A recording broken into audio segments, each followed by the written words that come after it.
It's tournament time for the girls basketball teams across the state of Idaho. Each squad with just one goal in mind: to make it to the Idaho Center for tomorrow's state championship games. But first, the semifinals. Capitol High School taking on Coeur d'Alene for the right to advance to the 5A title game. It was like a marathon of Hotel California early. All Eagles. 6'4", Kayla Stevens gets it in the low post. You just got to hope for a miss there. Then Liz Landreth, the drive and the pull-up.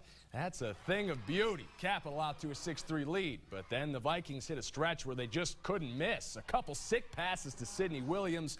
And then Camelin Orlandi, 3-ball. A little later, Orlandi is dandy, dropping a dime to the cutting Sydney Parker, and it didn't get much better for Capitol. The Eagles get clipped 55-39 by Coeur d'Alene. The Vikings are state title bound. On the other side of the 5A bracket, Post Falls taking on Highland. Post Falls took a 7-point lead into the fourth, but it was down to 1 late in regulation when Hallie Gennett tees up a triple and knocks it down. Trojans on top, 40-36. Same score, under a minute to go. Post Falls trying to milk some clock, but Dylan Gonzalez is having none of it. She steals and goes the distance for 2, 40-38 with just 39 seconds left. Post Falls had pushed its lead back to 4 in the waning moments, and then Marin Herod clutch from the corner with 6.4 to play. Highland down just 1. An intentional foul put Brooke L'Italian on the line for a 1-and-1, and she misses, and then Gennett fouls Gonzalez on the rebound. The Trojans can't believe it. Dylan Gonzalez going to the charity stripe for a 1-and-1 of her own with the chance to tie, but her attempt catches iron and time expires. A wild win for Post Falls.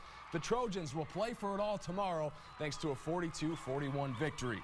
To the 4A semifinals, Twin Falls versus Century. We pick it up in the second half. Century up 3, make it 5. Sarah Holt buys time and lays it in, but you can't count out the Bruins as Middleton learned yesterday. 2 quick buckets by Haley Hutchinson pulls Twin back within 1, 28-27. But the Diamondbacks didn't buckle. 6 save here by Ryan Rawlings to Holt from beyond the arc.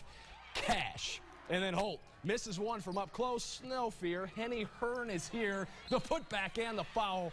A night after upsetting Middleton, Twin Falls joins them in the loser bracket. Century wins 44-32. Bishop Kelly and Pocatello tipped off for a shot at Century.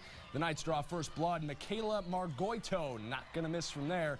Easy layup makes it 2-zip. Then a little later in the first, BK's Raquel Mao. You going to leave me open? BK says have it your way. The triple gives the Knights a 5-point cushion. You know how the saying goes, though. Anything you can do, I can do better. I can do anything better than you. Pocatello's Paige Durant dials it up from long distance to get the Indians on the board, but there wasn't enough of that to stay with BK. The Knights advance to tomorrow's final with a 51-24 win. Finally, in the 3A game, our last local team, Parma, forged a late comeback, but still comes up a point short to Snake River, 33-32. The Panthers maul the Sugar Salem Diggers, 47-21. Sugar finishes 0 for 13 from the free throw line and gave away 31 turnovers. So it's Filer and Snake River in the 3A final tomorrow.